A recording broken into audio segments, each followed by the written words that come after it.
Hey guys, good morning. December 29th, 2021.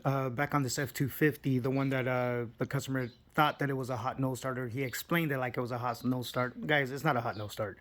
It's been starting every time. Yeah, it struggles, but I think it has to do with either the batteries are draining too fast or the starter starting to drag when it gets hot, because it does tend to start when it gets cold. Even after some of the tests I ran yesterday with the truck sitting here, it started up. I mean, the engine was still warm. There was still about 160 degrees in the oil, but it cranked a little bit better. So I think it may have to do with the starter dragging. I still need to test that. Right now, I need to remove the air filter because I need to check in the air filter. Some of the codes that it was getting was a boost code, under boost P0299. I'm not sure if you guys saw the short, but it's throwing a lot of black smoke. Definitely lacking boost.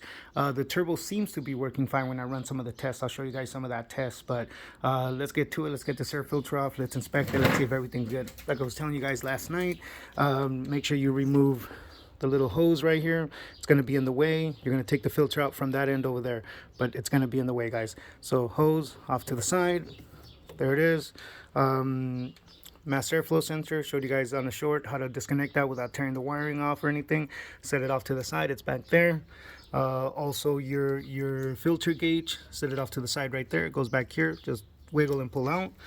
And the positive battery cable, you want to remove that because you don't want it all tight right here, guys, and then you're struggling with it. You're going to see this is a somewhat, for whatever reason, this is one of the most complicated filters to move out. I don't know why. I don't know what Ford was doing. I think it's a great idea because the filter is huge, and it filters the engine really well, the whole system really well, but that's a huge air filter and it's just a bee to take out, guys. All right, well, let me show you how it goes, guys. It's already ready to come out. Don't forget your 8mm regular wrench, 8mm ratchet wrench, quarter-inch ratchet with 8mm, my 3/8 inch with my 10mm, channel locks, screwdrivers, pick, guys. Pick is going to come in very handy. Let me show you guys right now. So again, this is the clamp you're going to remove, guys. Take it off the longer side. You don't want to take it off on the shorter side. It tends to be a little bit more of a headache.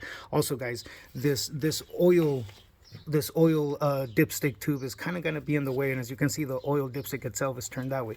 Don't be afraid to grab it a little bit, guys, and move it over to the side. You're not going to hurt anything. You're not going to hurt anything, believe me. I'm just I'm trying to reposition it, guys, so that way when it comes out, either way, guys, it's going to be in the way. If it makes you feel any better, if it's easier, guys, just remove it so you don't end up tearing it off. Let me get back to here.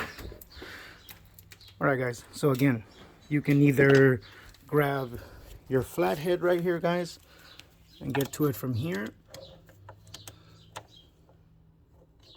Little bit of a B with the angle. If you have a stubby, you can use that, or what I do is I grab my 8mm and I just take it out, guys.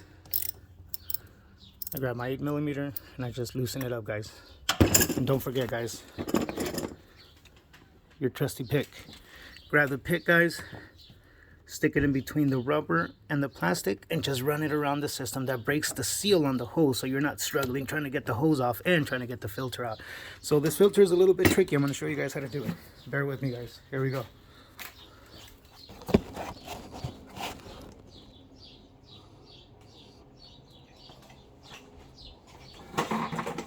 All right, guys, once you have all those things out of the way, just grab at this end of the filter, grab that flex tube right there, pull back on it, guys. There, the filter, it's already out right there, guys. It's already out. So what you're gonna do is you're gonna lift up. It's already starting to come out. Pull back, guys.